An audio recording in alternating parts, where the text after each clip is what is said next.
नमस्कार मित्रांनो, welcome to S class education. So मित्रांनो, पूर्ण संस्कृतमधल्या इयत्ता 10वीच्या पेपरमध्ये प्रश्न 5वा अ जो की आहे तालिका पूर्तिम कुरुत. तर याच्यामध्ये कोणत्या तालिका विचारल्या जातात, नामतालिका कोणत्या आहेत, सर्वनाम तालिका कोणत्या आहेत, क्रियापद तालिका आणि धातुसहित विशेषण तालिका. तर या सगळ्यांबद्दल आपण आजच्या व्हिडिओमध्ये पाहणार आहोत. सो तुम्हाला 8 मार्कांसाठीचा हा प्रश्न आहे. नामतालिकामध्ये तुम्हाला 2 मार्कांसाठी 4 ब्लँक्स असतात, म्हणजे 6 ब्लँक्स असतात. त्याला तुम्हाला कोणत्याही 4 ब्लँक्स फिल करायचे असतात. मग आता हे प्रश्न नेमके कसे येतात ते आपण आधी पाहूया. तर आता इथे तुम्हाला पाहायला मिळते प्रश्न कसे असतात. तर प्रश्न 5वा अ तालिका पूर्तिम कुरुत 8 गुणांसाठी. याच्यामध्ये पहिल्यांदा आहे नामतालिका, त्याच्यानंतर आहे सर्वनाम तालिका, त्याच पद्धतीने नेक्स्ट आहे आपल्याकडे क्रियापद तालिका आणि धातुसहित विशेषण तालिका. सो तुम्हाला पाहायला मिळते प्रत्येक ठिकाणी 6 ब्लँक्स आहेत आणि त्यातले कोणतेही 4 ब्लँक्स तुम्हाला भरायचे असतात 2 मार्कांसाठी, म्हणजे प्रत्येक ब्लँक हा अर्धा मार्कांसाठी आहे. असं मिळून या सगळ्या तालिकांचे वेटेज एकूण 8 मार्कांचं आहे. ठीक आहे. तर मग आता याच्यामध्ये तुम्हाला यासाठी कोणत्या कोणत्या तालिका केल्या पाहिजेत. तर 8वी पासून 10वी पर्यंत ज्या सगळ्या नामतालिका आहेत, सर्वनाम तालिका आहेत, क्रियापद तालिका आहेत, त्या सगळ्या तुम्हाला पेपरमध्ये येतात. त्यासोबतच धातुसाती जे आहेत ते फक्त 10वीला आहेत, त्याच्यामुळे ते फक्त तुम्हाला 10वीच्या पुस्तकामधलेच करायचे आहेत. ते कुठे आहेत आणि हे सगळे चार्ट्स एकत्र आपण या व्हिडिओमध्ये पाहणार आहोत. So let us start. आणि या व्हिडिओमध्ये जेवढे काही तक्ते आहेत किंवा जेवढ्या काही तालिका आहेत तेवढ्याच तुम्हाला करायच्या आहेत आणि त्यातल्याच एक्झामला येणार आहेत. सो मी याच्यामध्ये 8वी पासून 10वी पर्यंत ज्या सगळ्या तालिका आहेत सगळ्याच प्रकारच्या त्या सगळ्या एकत्र घेतलेल्या आहेत. सो ही जी PDF आहे ती जर तुम्हाला हवी असेल तर ती मी अपलोड करेन टेलिग्रामवरती, जाऊन तुम्ही ती चेकआउट करू शकता. So let us start. सगळ्यात पहिल्यांदा आहे तुम्हाला देवचे टेबल्स करायचे आहेत. हे एक्झामला येत नाहीत, पण हे जे टेबल्स आहेत हे जर तुम्हाला आले तर बाकीचे टेबल्स लक्षात ठेवायला इझी जाईल. ठीक आहे. देवचा एवढा इझी टेबल अजून तरी नाही विचारले 10वीला, 8वी 9वीला आला असेल, पण 10वीला नाही विचारलं आहे. पण जर तुम्हाला देवचा टेबल आला तर बाकीचे टेबल्स यायला इझी जाईल. आणि होप सो की सगळ्यांनी 8वीला तो पाठच केला असेल. नसेल तर प्लीज ट्राय करा की हे तुम्ही पाठ कराल, कारण हे खूप बेसिक आहे आणि हे तुम्हाला आलं पाहिजे. सो हे पाठ करताना कसं करायचं आहे, आय नो की खूप सारे टेबल्स असणार आहेत, त्याच्यामुळे तुम्हाला प्रत्येक टेबल लक्षात ठेवण्यासाठी काहीतरी ट्रिक्स लक्षात ठेवावे लागतील. सो त्यासाठीच आहे हा देवचा टेबल. एकदा तुम्हाला देवचा टेबल आला की तुम्हाला ॲटलिस्ट हे तरी कळतं की शेवटचे जे आपण म्हणतो की जे अंत्य अक्षरं आहेत तर ती बऱ्याचदा सेम असतात. मग त्याच्या आधारे तुम्ही विभक्ती ओळखू शकता, त्याच्या आधारे तुम्ही टेबल्स फिल करू शकता. सो त्यासाठी हा टेबल मस्ट आहे. सो पाठ करताना देवः देवौ देवाः प्रथमा, देवं देवौ देवान् द्वितीया, देवेन देवाभ्यां देवैः तृतीया, देवाय देवाभ्यां देवेभ्यः चतुर्थी, देवात देवाभ्यां देवेभ्यः पंचमी, देवस्य देवयोः देवानां षष्ठी, देवे देवयोः देवेषु सप्तमी, हे देव हे देवव हे देवाः संबोधनम. असं तुम्हाला हॉरिझॉन्टली पाठ करायचं आहे. ठीक आहे. पाठ करायला जास्त वेळ नाही लागणार, कारण तुम्ही ऑलरेडी 8वी 9वीला हे केलं असेल. नसेल केलं तर मात्र जास्त वेळ द्यावा लागेल. आणि पाठ करून लिहून पहा, जेणेकरून तुम्हाला काही चुकतं आहे का, कानामात्रा वेलांटी हे पण कळेल. कारण संस्कृतमध्ये प्रत्येक अनुस्वारासहित सगळ्यांना महत्त्व असतं. हलंत न असेल तर न हलंतच असला पाहिजे, नाही तर तुमचे मार्क्स या ठिकाणी कट होतात. सो इवन तुम्ही बरोबर शब्द लिहून पण जर हलंत नाही लिहिला, इथे देवयोहोचं चुकून विसर्ग विसरलात तर मात्र तुमचे मार्क्स इथे जाऊ शकतात. ठीक आहे. त्याच्यामुळे हे सगळं तुम्हाला करायचं आहे. हा झाला पुल्लिंगी टेबल आहे, म्हणजे अकारांत पुल्लिंगी नाम आहे देव. नेक्स्ट आहे ते म्हणजे अकारांत नपुंसकलिंग नाम आहे वन. सो वनम वने वनानी, वनम वने वनानी. प्रथम आणि द्वितीय फक्त वेगळी आहे. बाकी तुम्ही जर पाहिलं तर हे सगळं देवच्या टेबलप्रमाणेच आहे. म्हणजे याचा अर्थ जर तुम्हाला देवाचा टेबल आला तर हा टेबल आरामात येतो. त्याच्यामुळेच देवचा टेबल करायचा आहे. फक्त प्रथम आणि द्वितीय सेमच आहे, पण देवप्रमाणे नाही आहे. हे दोघं या टेबलसाठी सेम आहेत पण देवसारखे नाही आहेत. पण तृतीयापासून संबोधनपर्यंत सगळं देवच्या टेबलप्रमाणेच आहे. सो देवचा टेबल आला तर बाकीचे टेबल्स आरामात यायला लागतात. आफ्टर दॅट नेक्स्ट आहे आकारांत स्त्रीलिंग शब्द किंवा नाम, जे की आहे माला. माला पण एक्झाममध्ये डिरेक्टली विचारलं जात नाही, पण तुम्हाला जर मालाचा टेबल आला तर बाकीचे जे काही स्त्रीलिंगी नामाचे टेबल आहेत ते तुम्हाला इझिली येतील. त्याच्यामुळे हे पण करायचं आहे. हे नामशी एकदम मॅच नाही होणार, कारण नाम पुल्लिंग आहे आणि हे स्त्रीलिंगी टेबल आहे. सो डिरेक्टली मॅच नाही होणार, पण काही गोष्टी तुम्ही यातल्या कॉमन फाइंड आउट करून तुमच्याप्रमाणे तुम्ही याला बाय हार्ट करू शकता. तुम्हाला बऱ्याचशा कॉमन गोष्टी पाहायला मिळतील, पण त्या तुम्ही स्वतः ट्रिक लावून वगैरे करू शकता. पण तुम्हाला हा टेबल आहे असं एक्झाममध्ये नाही येणार. हे फक्त बेसिक बिल्ड करण्यासाठी आहे. आणि यातले जे काही तुम्हाला शब्द जर एकदा कळले की तुम्ही बाकीच्या स्त्रीलिंगी नामांसाठी पण तेच लॉजिक यूज करू शकता. सो त्यासाठी हे एक बेसिक, आपण ज्याला आपण म्हणतो ना भिंत बांधताना काहीतरी बेसिक पाया बिल्डअप करायचं, तर त्यासाठी हे चाललेलं आहे. आफ्टर दॅट नेक्स्ट आहे तद. आता तद हे काय आहे, सर्वनामचा टेबल आहे. सो मी नाम सर्वनाम क्रियापद ज्याप्रमाणे पुस्तकामध्ये आहेत त्याच सिक्वेन्समध्ये घेतलेले आहेत. तुम्हाला जर असं काय वाटलं की आपल्याला फक्त सर्वनाम किंवा फक्त नाम करायचं आहे तर त्यासाठी मी सेपरेट व्हिडिओज बनवणार आहे. पण या व्हिडिओमध्ये मी ज्याप्रमाणे आपल्या पुस्तकामध्ये अवेलेबल आहे त्याप्रमाणे सगळे एकत्र घेतलेले आहेत. ठीक आहे. सो त्याच्यानंतर नेक्स्ट आहे सर्वनामानीचा टेबल. त्याच्यामध्ये आहे तद. तद हे सर्वनाम आहे. अगेन हे तदचे सर्वनाम आहे. हे जर तुम्ही केलं तर तुम्हाला इथे सगळे सर्वनाम लक्षात ठेवायला उपयोगी पडेल. हे डिरेक्टली एक्झाममध्ये येणार नाही, येऊ पण शकतं, पण तेवढं पॉसिबिलिटी कमी आहे, कारण याच्याशी रिलेटेड जे काही थोडेसे याच्यापेक्षा ॲडव्हान्स टेबल आहेत ते तुम्हाला एक्झाममध्ये येऊ शकतात. हा अगेन पाया बिल्ड करण्यासाठी आहे. जर तुम्हाला तदचा टेबल आला तर तुम्हाला बाकी सगळे टेबल्स क्लिअरली येतील सर्वनामाचे, त्याच्यामुळे हे टेबल्स करायचे आहेत. अगेन तुम्ही जर पाहिलं तर पुल्लिंगी ज्याप्रमाणे तद आहे तृतीयापासून संबोधनापर्यंत, सिमिलरली तेच सेम टू सेम नपुसकलिंगीमध्ये आहे. म्हणजे तुम्ही एकदा का हा टेबल पाठ केलात तर तुम्हाला फक्त हे दोन करायचे आणि हे तर सेमच आहे. ठीक आहे, मग तुम्हाला हे करायची पण गरज पडणार नाही. सिमिलरली स्त्रीलिंगी मात्र थोडंसं वेगळं आहे, त्याच्यामुळे तुम्हाला स्त्रीलिंगी आणि पुल्लिंगी दोन केलं तर नपुसकलिंगी आरामात होतं. ठीक आहे, सो हे तुम्हाला कधी कळेल याच्या मागचं लॉजिक जेव्हा तुम्ही टेबल्स बाय हार्ट कराल. आफ्टर दॅट हे सगळे टेबल्स करायचे आहेत, राईट. हे तुम्हाला एक्झाममध्ये येऊ शकतं. नेक्स्ट आहे अहम. हा टेबल एक्झाममध्ये येतोच, बऱ्याचदा तुम्ही पाहिलं असेल PYQsमध्ये येऊन गेलेला आहे. याच्यामध्ये अस्मद आणि युष्मद दोन प्रकार आहेत, म्हणजे उत्तम पुरुषवाचक सर्वनाम आणि मध्यम पुरुषवाचक सर्वनाम. आता याच्यामध्ये तुम्हाला दोन पाहायला मिळतात ना इथे, म्हणजे आवाम आणि नव आहे. तर ट्राय करा की आवाम लक्षात ठेवाल, माम लक्षात ठेवाल, मह्यम लक्षात ठेवाल आणि आवाभ्याम लक्षात ठेवाल. म्हणजे असं काही नाही की तुम्हाला दुसरा शब्द नाही करायचा आहे, पण आवामच लक्षात ठेवा, कारण मोस्टली हाच वापरला जातो. ठीक आहे. नेक्स्ट आहे इकारांत पुल्लिंगी नाम, जे आहे कवी. कवी मात्र तुम्हाला एक्झाममध्ये विचारलं जाऊ शकतं. सो अगेन जर तुम्ही कवी केलं तर तुम्हाला बाकीचे टेबल्स पण करायला उपयोगी पडेल, ज्यांच्या शेवटी ई आहे, म्हणजे इकारांत आहेत त्यासाठी. सो आता याच्यामध्ये अगेन तुम्हाला सिमिलरली टेबल बाय हार्ट करायचा आहे. सो इफ यू वॉन्ट तुम्ही टेबल्सचे स्क्रीनशॉट्स पण घेऊ शकता किंवा तुम्हाला PDF फाईल पण प्रोव्हाइड केली जाईल. त्यासाठी तुम्हाला टेलिग्राम ग्रुप जॉईन करावं लागेल, याची लिंक खाली डिस्क्रिप्शन बॉक्समध्ये अवेलेबल आहे. नेक्स्ट आहे मती, जे की इकारांत स्त्रीलिंगी नाम आहे. आता हा जो टेबल आहे मतीचा, सिमिलर टेबल स्मृती, श्रुती, कीर्ती, बुद्धी, भूमी या शब्दांसाठी पण सिमिलर टेबल आहे. बट मोस्टली हे शब्द तुम्हाला एक्झाममध्ये नाही विचारले जात. जो टेबल तुम्हाला दिलेला आहे मोस्टली तोच टेबल तुम्हाला एक्झाममध्ये दिला जातो. एक्स्ट्राचे शब्द शक्यतो नाही विचारले जात. ठीक आहे, त्याच्यामुळे एवढेच टेबल तुम्हाला करायचे आहेत जे पुस्तकामध्ये दिलेले आहेत. आफ्टर दॅट नेक्स्ट आहे ते म्हणजे नदी. आता हे इकारांत स्त्रीलिंगी नाम आहे आणि हा जो टेबल आहे तर तो जननी, कुपी, नारी या सगळ्यांसाठी सिमिलर आहे. बट मोस्टली हे शब्द नाही विचारले जात. जो टेबल तुम्हाला चॅप्टरमध्ये किंवा टेक्स्टबुकमध्ये दिला आहे तोच टेबल एक्झाममध्ये विचारला जातो.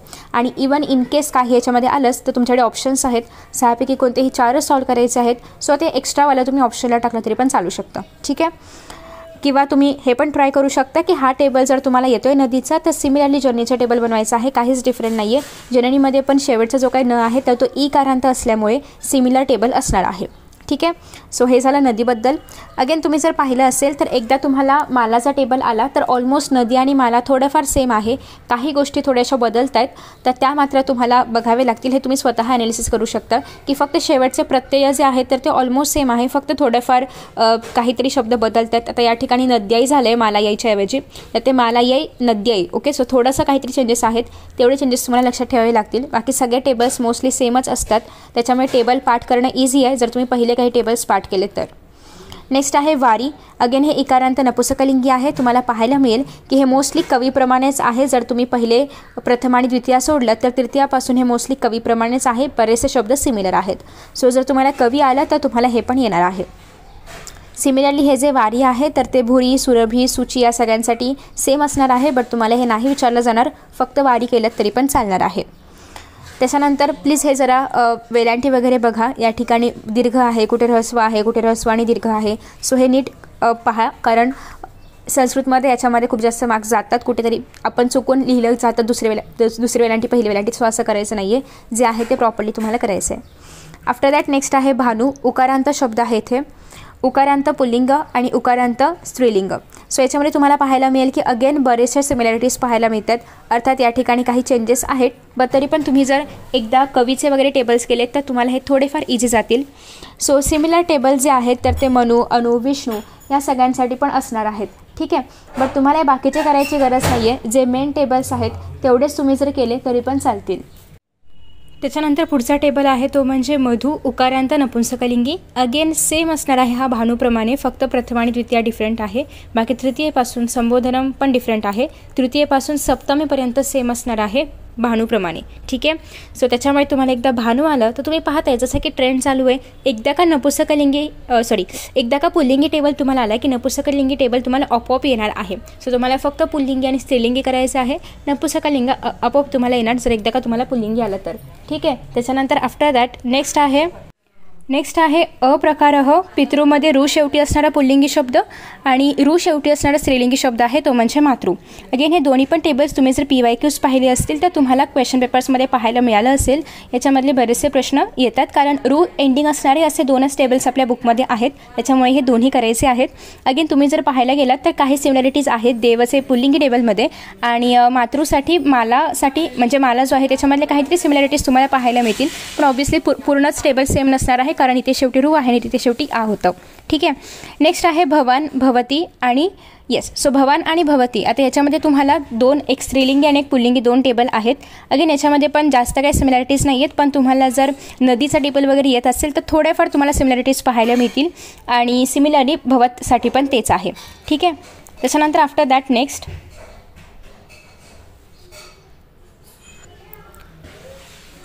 नेक्स्ट तुम्हाला खाली पाहायला मिळते की भवान म्हणजे त्वमस्थाने भवान युजेत हा जो आपला प्रश्न असतो तर त्याच्यामध्ये आपल्याला भवान आणि त्वम वगैरे वेगवेगळ्या क्रियापदांमध्ये कसं वापरायचं किंवा त्याच्या अकॉर्डिंगली क्रियापद लकारानुसार कशी घ्यायची तर त्यासाठी तुम्हाला एक्झाम्पल दिले गच्छचं. आता जर तुम्हाला त्वमस्थाने भवान योजायचं असेल किंवा भवानस्थाने त्वम लिहायचं असेल तर मग तुम्हाला ते क्रियापदाचे फॉर्म्स वापरावे लागतील ॲज पर द काळ कोणता आहे. शक्यतो एक्झाममध्ये लोट लकार किंवा लट लकारवरचेच प्रश्न येतात, बट अगेन डिपेंड्स. असं त्यांनी कुठे लिहिलं नाही आहे की लट लकार आणि लोट लकार असेल, त्याच्यामुळे कुठलाही लकार येऊ शकतो, पण मेजॉरिटी ऑफ द टाइम्स तुम्हाला लट लकारच विचारला जातो. पण अगेन अवघड पेपर काढायचा असेल तर कुठलाही लकार येऊ शकतो, पण जो कुठला लकार दिला जाईल तोच तुम्हाला सेम ठेवायचा आहे आणि त्यानुसार तुम्हाला जे क्रियापद आहे आणि जो आपला कर्ता आहे त्याच्यामध्ये चेंजेस करायचे असतात. ठीक आहे. पण हे तुम्हाला चार्टच्या फॉर्ममध्ये नाही येणार आहे. हा जो चार्ट आहे तो हे तुम्हाला त्वमस्थाने भवान युजेत प्रश्नासाठी उपयोगी आहे. आफ्टर दॅट नेक्स्ट आहे सर्वनामानी. आता सर्वनामामध्ये आपण तत्चा टेबल पाहिला. सो जो तत्चा टेबल आहे सिमिलरली तुम्ही यतसाठी यूज करू शकता, एततसाठी यूज करू शकता. ठीक आहे. नेक्स्ट आपण पाहिलं युष्मत पाहिलं, अस्मत पाहिलं, किम अजून आपल्याला पाहायचं आहे. आता नेक्स्ट आहे इदम सर्वनाम पुल्लिंग, इदम सर्वनाम स्त्रीलिंग. नपुसकलिंगसाठी पुल्लिंग तृतीयेपासून सप्तमीपर्यंत सेम आहे, याच्यामध्ये संबोधनम येत नाही कारण हे सर्वनाम आहे. सो तुम्हाला पुल्लिंगी करायचे, स्त्रीलिंगी करायचे, नपुसकलिंगी तर सेमच असणार आहे. ठीक आहे. नपुसकलिंगीचे पहिले 2 जे आहेत प्रथम आणि द्वितीय ते डिफरंट आहेत जे तुम्ही ते पाहू शकता, बाकी तृतीयपासून सप्तमीपर्यंत सेमच असणार आहे. नेक्स्ट आहे मरुत पुल्लिंग आणि सरित आहे स्त्रीलिंग. अगेन हलंत आहे शेवटी तकारांत आहे. याच्यामध्ये तुम्हाला मरुत पूर्ण टेबल करायचं आहे. शक्यतो मरुतच तुम्हाला एक्झाममध्ये येतं, सरितमध्ये पण म्हणजे सरितच टेबल येतो, हे काही एक्स्ट्रा शब्द नाही आहेत एक्झाममध्ये. सो एवढंच करायचं आहे. तुम्हाला पाहायला मिळेल की मरुत आणि सरितमध्ये अगेन थोड्याफार सिमिलॅरिटीज आहेत. सो ट्राय करा की तुम्ही सिमिलॅरिटीज फाइंड आउट कराल आणि त्याप्रमाणे तुम्ही टेबल्स लिहाल. बघा आता या ठिकाणी पण मरुतोह आहे, सरितोह आहे, सरितभ्याम आहे, मरुतभ्याम आहे, मरुतः आहे, सरितः आहे, सरिता आहे, मरुता आहे, मरुतव आहे, सरितव आहे. सो म्हणजे याच्यामध्ये सिमिलॅरिटीज आहेत. जर तुम्ही एक टेबल पाठ केलात आणि त्याच्यामध्ये फक्त जे वेगळे शब्द आहेत तर त्याच्यामध्ये असे पण काही असतील जे शब्द एकदमच वेगळे आहेत, मॅच होत नाही आहेत मरुतप्रमाणे, तर ते फक्त लक्षात ठेवा. बाकी तुम्हाला एक टेबल लक्षात ठेवला तरी पण बाकीचे टेबल्स आरामात लक्षात ठेवता येतील. सो असं एक थोडंसं लॉजिक फाइंड आउट करण्याचा प्रयत्न करा टेबल्समध्ये, फक्त रट्टा मारून उपयोग नाही आहे. नेक्स्ट आहे जगत नपुसकलिंगी आणि चंद्रमस म्हणजे सकारांत पुल्लिंगी. आता जगत जो आहे तर तो अगेन सिमिलर असणार आहे मरुतप्रमाणेच. ठीक आहे. फक्त प्रथमा द्वितीय डिफरंट आहे, बाकी सगळं सेम असणार आहे. So please similarities find out करा संस्कृतमध्ये. नेक्स्ट आहे चंद्रमस. अगेन सेमच असणार आहे मरुतप्रमाणे, फक्त शेवटी चंद्रमस आहे त्याच्यामुळे शेवटची काही अक्षरांमध्ये काही चेंजेस होणार आहेत, बाकी सगळा टेबल सेम असणार आहे. ठीक आहे. अगेन याच्यामध्ये फक्त तुम्हाला वियत जरा एकदा करा कारण एक्झाममध्ये एकदा दोनदा येऊन गेले, बाकी तुम्ही नाही केलं एक्स्ट्रा तरी पण चालेल. नेक्स्ट आहे अप्सरस सकारांत. अगेन ऑलमोस्ट सेम असणार आहे चंद्रमसप्रमाणे. पयस पण पहिले 2 डिफरंट आहेत, बाकी सगळं तृतीयेपासून सगळं सेम आहे. सो ट्राय करा की एक कुठला तरी तुम्ही टेबल नीट लक्षात ठेवा आणि बाकीमध्ये काय काय चेंजेस आहेत तेवढे फक्त लक्षात ठेवा, जेणेकरून तिन्ही पण टेबल आरामात लक्षात राहतील. आफ्टर दॅट नेक्स्ट आहे सर्व पुल्लिंग, सर्व स्त्रीलिंग आणि सर्व नपुसकलिंग. आता हे येणार आहे सर्वनाममध्ये आणि हे मोस्ट ऑफ द टाइम्स एक्झाममध्ये विचारलं जातं. याच्यामध्ये तुम्ही जर पाहिलं तर अगेन सिमिलरली नपुसकलिंग तृतीयेपासून संबोधनापर्यंत पुल्लिंगप्रमाणेच आहे. सो तुम्हाला नपुसकलिंग करायचंच नाही आहे, फक्त प्रथम आणि द्वितीय ते पण सेमच आहे, फक्त तेवढं फक्त करायचं आहे. बाकी तुम्हाला पुल्लिंगी टेबल आणि स्त्रीलिंगी टेबल फक्त करायचं आहे. आफ्टर दॅट नेक्स्ट आहे भगवत. आता हे 10वीच्या पुस्तकामधले टेबल्स आहेत आणि आहे ते म्हणजे श्रीमत. आता याच्यामध्ये भगवत मध्ये तुम्ही जर पाहिलं तर भगवत आणि श्रीमत हे ऑलमोस्ट दोन्ही सेम आहेत. दोघांपैकी एकच काहीतरी करा. दोन्ही सेमच आहेत, सो एकच काहीतरी करा आणि जे काही चेंजेस आहेत तेवढे फक्त लक्षात ठेवा. बाकी करायची गरज नाही. कोणताही एकच टेबल तुम्हाला या ठिकाणी करायचं आहे. सिमिलरली नेक्स्ट जर आपण पाहिलं तर शशी पुल्लिंग आणि भाविन नपुसकलिंग याच्यामध्ये पण दोघांमध्ये मोस्ट ऑफ द शब्द सेमच आहेत. फक्त प्रथमा द्वितीया डिफरंट आहे, बाकी सगळं सेम आहे. सो ट्राय करा की तुम्ही हेच पाहाल. फक्त इथे बघा भाविनी आहे आणि इथे शशी नह आहे. सो जे डिफरन्सेस आहेत तेवढे फक्त एक्स्ट्रा लक्षात ठेवा. बाकी तुम्हाला सेमच टेबल फॉलो करायचं आहे. शशीनाम भाविनाम, भाविशू शशीशू, शशीनोहो भाविनोहो सगळं सेम आहे. फक्त जे डिफरन्सेस आहेत तेवढे फक्त कॅच करा आणि तेवढेच लक्षात ठेवा. बाकी सगळं सेमच आहे. सिमिलरली वाचसाठी आणि वाणिज्यसाठी. सो बेसिकली तुम्हाला इथे जे वरती शब्द पाहायला मिळतात तर प्रातिपदिकामध्ये आपण हे शब्द लिहितो. हे आहेत मूळ शब्द आणि ही सगळी त्या शब्दाची रूपं आहेत. प्रथमामधली, द्वितीयमधली, तृतीयमधली जे काही असतील ती. सो वरचा शब्द हा मूळ असतो. फॉर एक्झाम्पल देवेन हा जरी शब्द असेल तरी पण त्याचा मूळ शब्द देव आहे. ठीक आहे. आफ्टर दॅट नेक्स्ट आता याच्यामध्ये जर तुम्ही पाहिलं तर हे दोन्ही पण सेम टेबल्स आहेत. सगळं सेम आहे. सो कुठलाही एकच करायचं आहे. दोन्ही करायची गरज नाही आहे. कुठलाही एकच टेबल करा. सिमिलरली आता वाणिज्य जे की जकारांत पुल्लिंग आहे आणि स्रज जे की जकारांत स्त्रीलिंगी आहे याच्यामध्ये पण तुम्हाला बऱ्याचशा सिमिलरिटीज पाहायला मिळतील. इथे वाणिक्षू आहे, स्रक्षू आहे, स्रजाम आहे, वणिजाम आहे. सो बेसिकली तुम्हाला ऑलमोस्ट सगळं सेम पाहायला मिळते. जे डिफरन्सेस आहेत तेवढे फक्त लक्षात ठेवा. बाकी हे सगळेच्या सगळे टेबल्स ऑलमोस्ट सेमच आहेत. ठीक आहे. सो जर तुम्ही सिमिलरिटीज पाहून केलात तर तुम्हाला इझिली लक्षात ठेवता येईल. नेक्स्ट आहे राजन. अगेन खूप महत्त्वाचा टेबल एक्झाममध्ये येतोच. आणि नेक्स्ट आहे आत्मन. सो राजन आणि आत्मन हे मूळ शब्द आहेत. प्रातिपदिकम आयडेंटिफाय करायला विचारलं जातं. अगेन याच्यामध्ये तुम्हाला पाहायला मिळेल की ऑलमोस्ट बरेचसे शब्द पुन्हा एकदा सेम आहेत. सो त्याच्यामुळे एक कुठला तरी टेबल बाय हार्ट करा जो तुम्हाला इझी वाटेल तो आणि त्याप्रमाणे बाकीचे सगळे टेबल आहेत. याच्यामध्ये पण नपुसकलिंगी असल्यामुळे प्रथम आणि द्वितीय डिफरंट आहे, पण बाकी सगळं अगेन सेमच आहे. ठीक आहे. सो आपले जे कह किमचे टेबल जे असणार आहेत ते सिमिलर असणार आहेत तदप्रमाणे. सो एकदा का तुम्हाला तद टेबल आला तर तद, एतद, यद, किम हे सगळे टेबल्स तुम्हाला येणार आहेत. राईट. सो इथपर्यंत आपले सगळे सर्वनाम कंप्लीट झालेले आहेत. सगळे नाम झालेले आहेत. आता आपण येऊया क्रियापदांकडे. सो जसं की आपण पेपर पॅटर्नमध्ये पाहिलं आहे लट लकार, लोट लकार, लुट लकार, लिंग लकार, विधिलिंग लिकार सगळ्या प्रकारचे लकार तुम्हाला 10वीला आहेत. नेक्स्ट आहे लट लकार. पुन्हा एकदा लट लकार हे 9वीच्या पुस्तकामधलं आहे. आता या ठिकाणी तुम्हाला सगळे प्रत्यय पाहायला मिळतात. हे बघा हे सगळे प्रत्यय आहेत परस्मै पदामधले आणि आत्मनेय पदामधले. मग अशा आपण असं आणि क्रूचा टेबल पाहिला होता. सो ते टेबल याच प्रत्ययानुसार तयार झालेले आहेत.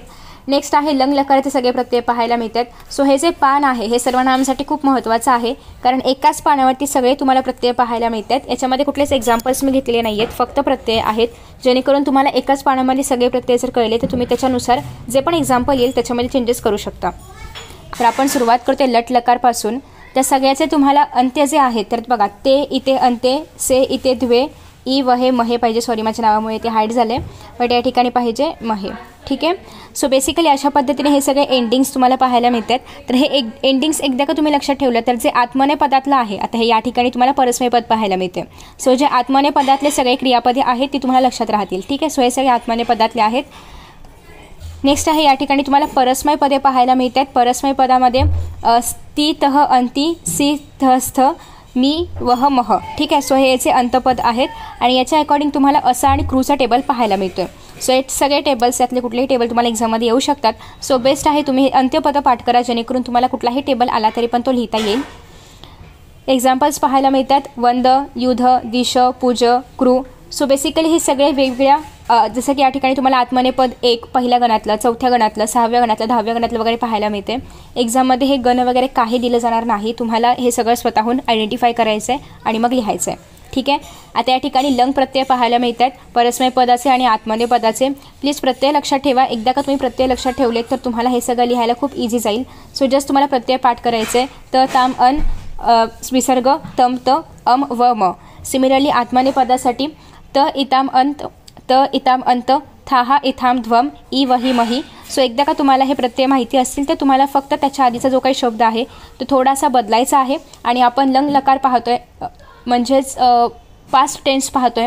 त्याच्यामुळे आपल्याला सुरुवातीला अ हा शब्द म्हणजे अ हा अक्षर, अ हे अक्षर जोडायचं असतं. ठीक आहे. त्याच्यानंतर नेक्स्ट आहे अगेन तुम्हाला परस्मय पद आणि आत्मनेपदी पदाचे एक्झाम्पल्स पाहायला मिळतात. सगळे एक्झाम्पल्स तुम्हाला करायचे आहेत आणि सगळे खूप वेगळे असे काही नाही आहेत. तुम्ही एकदा प्रत्यय पाठ केलेत ना की मग तुम्हाला मनाने सुद्धा हे शब्द तयार करता येतील. फक्त तुम्हाला आधी लावायचं आहे, शेवटी प्रत्यय लावायचं आहे आणि मध्ये शब्दाचं रूप बदलून लिहायचं आहे. सो फक्त प्रत्यय पाठ करा आणि हे सगळे जे एक्झाम्पल्स आहेत ते एकदा रीड करा, जेणेकरून तुम्हाला समजेल की हे कशा पद्धतीने बदलते किंवा कसं आपण पाठ केलं पाहिजे. नेक्स्ट आहे ते म्हणजे लोट प्रत्यय हा, ज्याला आपण आज्ञार्थ प्रत्यय म्हणतो. आता याच्यामध्ये पण तुम्हाला पाहायला मिळतं इथे सगळे जे शेवटचे अक्षरं असली पाहिजे ती सगळी दिलेली आहेत. आत्मनेय पदामधली आणि परस्मय पदामधली सुद्धा तुम्हाला फक्त त्या शब्दानुसार हे सगळं चेंज करायचं आहे. आणि लोट प्रत्यय असल्यामुळे शेवटी लावायची गरज नाही आहे, फक्त प्रत्यय लावायचे आहेत. ठीक आहे. आफ्टर दॅट नेक्स्ट आहे विधिलिंग लकार. विद्यार्थी वाक्यांसाठी आपण वापरतो. अगेन याच्यामध्ये पण सुरुवातीला काहीच बदल करायचं नाही आहे, सेम शब्द येणार, फक्त शेवटी तुम्हाला प्रत्यय बदलायचे आहेत. ते आता या ठिकाणी तुम्हाला अजून काही एक्झाम्पल्स पाहायला मिळतात. लट लकारासाठी अस कसा आहे, लंग लकारासाठी कसा आहे, लोट लकारासाठी कसं आहे, विधिलिंग लकारासाठी कसं आहे, म्हणजे सगळं एकाच ठिकाणी पाहायला मिळते. सो हे जे स्क्रीनशॉट्स आहेत हे प्लीज घ्या. एकतर ह्याचा स्क्रीनशॉट घ्या आणि एकतर ह्याचा घ्या, कारण सगळं एकाच ठिकाणी पाहायला मिळते. सो जो काही बदल होतोय त्या शब्दामध्ये ॲज पर दी लकार तो तुम्ही एकत्र बघू शकता. सिमिलरली क्रूसाठी पण आहे. मी क्रू आणि अस का घेतलं आहे, मुद्दाम घेतलं आहे, कारण हे खूपदा एक्झाममध्ये विचारलं जातं आणि हे कॉमन आहे त्याच्यामुळे. नेक्स्ट आहे शक. हे प्रॉपर क्रियापद आहे. क्रू आणि अस बऱ्याचदा तुम्हाला वाक्य लिहिताना पण वापरावे लागतील किंवा तुम्ही वाक्य जर अनुवाद करणार असाल त्याच्यामध्ये वापरावं लागेल. तुम्ही जर धातू साध्याचे वाक्य बनवणार असाल त्याच्यामध्ये वापरावं लागेल. ठीक आहे. आफ्टर दॅट नेक्स्ट आहे श्रू. हे पण एक एक्स्ट्रा एक्झाम्पल आहे. त्याच्यानंतर तुम्हाला रूट प्रत्यय पाहायला मिळतात, म्हणजेच भविष्यकाळामधले प्रत्यय. भविष्यकाळ कंपॅरेटिव्हली इझी आहे, कारण शेवटी तुम्हाला श किंवा सिय लावायचं असतं. डिपेंड्स की ते परस्मय आहे की आत्मनेय आहे. ठीक आहे. सो वरती तुम्हाला प्रत्यय पाहायला मिळतात आणि खाली तुम्हाला त्याचे एक्झाम्पल्स पाहायला मिळतात. त्याच्यानंतर नेक्स्ट आहे अगेन, आता हे 10वीच्या पुस्तकामध्ये लटलकार आहेत, काहीच फरक पडत नाही आहे, पण शेवटचे जे काही त्याचे अंत्यपद आहेत ते सेमच आहे, पण शब्द बदलतो आहे. सो जेवढं जास्त तुम्ही एक्झाम्पल्सची प्रॅक्टिस कराल तेवढं तुम्हाला जास्त बेनिफिशियल आहे. त्याच्यामुळे ट्राय करा. हे सगळे एक्झाम्पल्स तुम्ही मनाने लिहिण्याचा प्रयत्न करा. एकदा प्रत्यय पाठ करा आणि मग एक्झाम्पल्स मनाने लिहिण्याचा प्रयत्न करा, जेणेकरून तुम्हाला स्वतःलाच कळेल की आपल्याला किती येतं आहे. आणि मग जे येत नसेल ते फक्त पुन्हा एकदा वाचा. पूर्ण वाचायची गरज नाही, कारण इतका वेळ नाही आपल्याकडे. त्याच्यामुळे आफ्टर दॅट नेक्स्ट आहे दासाठी लटलकार, लंगलकार आणि लोटलकार सगळ्याचं प्रत्यय अलॉंग विथ एक्झाम्पल दिलेला आहे. नेक्स्ट आहे सेम विधिलिंग लकार आहे दासाठीच आणि रूढ लकार म्हणजे भविष्यकाळ पण आहे. आणि त्याच्यानंतर आपण पाहिलं होतं की जो काही चौथा टेबल आहे तर त्या चौथ्या टेबलमध्ये तक, तवंतु, कृत्याहा आणि शत्रू किंवा शानच याच्यामध्ये शब्द लिहायचे असतात. आता हे जे 3 टेबल्स आहेत म्हणजे 3 जे कॉलम्स आहेत ते सगळे कृत्याहाचे आहेत. मग तिन्ही पण पाठ करायचे का, तर नाही, कुठलंही एक तुम्ही पाठ करू शकता. पण तुम्हाला हे माहिती पाहिजे की जर तुम्ही पाहिलं ना की मध्ये मध्ये ब्लँक्स आहेत. सो जर त्यांनी हा शब्द लिहून दिला असेल तर यू शुड नो की हे मनसाठी वापरलेलं कृत्याहा आहे, कारण तुम्ही फक्त हीच ओळ पाठ केली असेल आणि हे तुम्हाला अजिबातच माहिती नाही असं व्हायला नको, कारण आपल्याला त्यांनी पण काही शब्द लिहून दिलेले आहेत आणि आपल्याला ब्लँक्स भरायचे आहेत. सो व्हॉट इफ की त्यांनी हा शब्द लिहून दिला असेल आणि बाकीचे ब्लँक्स आपल्याला भरायचे असतील, तर त्याच्यामुळे एकच काहीतरी पाठ करा, पण ॲट द सेम टाईम तुम्हाला हे याच्याशी सिमिलर आहेत हे माहिती पाहिजे, कारण जर एक्झाममध्ये ते दिले तर ठीक आहे. सो त्याच्यामुळे तुम्ही जेव्हा लिहिणार आहात तेव्हा तुम्ही यातल्या तिघांपैकी कोणतंही एक ट्राय करू शकता. माझ्या मते पहिला कॉलम इझी आहे, पण तुम्हाला जो कुठला इझी वाटेल तो तुम्ही घेऊ शकता. आणि हे पाठ करताना हा कॉलम या तिघांपैकी कोणताही एक आणि हा कॉलम तुम्हाला हे 4च्या 4 कॉलम्स पाठ करायचे आहेत. आणि यातलेच तुम्हाला चौथा जो प्रश्न आहे किंवा चौथा जो तालिका पुरायचा प्रश्न आहे त्याच्यामध्ये यातलेच शब्द येतात, याच्या बाहेरचं काहीच येत नाही. ठीक आहे. सो आता याच्यामध्ये तुम्हाला काही एक्झाम्पल्स पाहायला मिळतात. सो हे प्लीज सॉल्व करण्याचा प्रयत्न करा. याला लागणारे जे काही सगळे टेबल्स आहेत मी सगळे टेबल्स तुम्हाला या व्हिडिओमध्ये प्रोव्हाइड केलेत. सो प्लीज त्या टेबल्सच्या आधारे हे सॉल्व करण्याचा प्रयत्न करा. आणि तुम्हाला जर हे स्वतःहून सॉल्व करता आलं, कारण मी कुठलाही रेडीमेड टेबल याच्यामध्ये नाही दिला आहे, संन्यासिनीचं टेबल नाही दिलं आहे, पण त्याच्याशी सिमिलर जे शब्द आहेत त्यांचे टेबल्स दिलेले आहेत आणि हे संन्यासिनी कुठल्या तरी त्या टेबलच्या खाली असणार आहे, तुम्हाला ते आयडेंटिफाय करायचं आहे. ठीक आहे. सिमिलर मी तुम्हाला त्वचेचा टेबल नाही दिला आहे, त्वचहोचा टेबल किंवा त्वचेचा टेबल नाही दिला आहे, पण तुम्हाला वाकचा टेबल माहिती आहे, तुम्हाला दृश्याचा टेबल माहिती आहे, त्याच्या आधारे तुम्हाला स्वतःहून तयार करून इथे त्याची उत्तरं लिहायची आहेत. ठीक आहे. जर तुम्हाला याची उत्तरं हवी असतील तर मी त्या स्वाध्यायाच्या खाली याची उत्तरं दिलेली आहेत, तुम्ही ते चेकआउट करू शकता. हे प्रश्न सगळे 10वीच्या पुस्तकातल्या स्वाध्यायामधलेच आहेत. ठीक आहे. सो आन्सर तुम्ही भाषा अभ्यासचे जे काही मी व्हिडिओज अपलोड केलेले आहेत अभ्यासपत्रामध्ये वगैरे त्याच्यामधून चेकआउट करू शकता. आणि हे सगळे जे एक्झाम्पल्स आहेत ते सॉल्व करा. इथे पण एक्झाम्पल आहे, इथे पण आहे, इथे पण आहे. ठीक आहे. सो हे सगळे एक्झाम्पल्स नक्की सॉल्व करा. हे जे PDF फाईल आहे ती तुम्हाला मिळणार आहे टेलिग्रामवरती, सो तिथून ट्राय करू शकता हे सगळं सॉल्व करण्याचं. आणि नेक्स्ट आहे धातू साधितमध्ये असे प्रश्न येतात आणि हा जो कॉलम आहे याच्यामध्ये तुम्ही कुठलेही तिघांपैकी एकच कॉलम करायचे आणि त्याच्यामध्ये आन्सर्स लिहायचे आहेत. ठीक आहे. सो आय होप की तुम्हाला हा व्हिडिओ आवडला असेल आणि तुम्हाला एकाच ठिकाणी सगळे चार्ट्स पाहायला मिळतात. सो प्लीज हा व्हिडिओ जास्तीत जास्त लोकांपर्यंत शेअर करा. Thank you so much for watching this video. Best of luck for your exams and bye.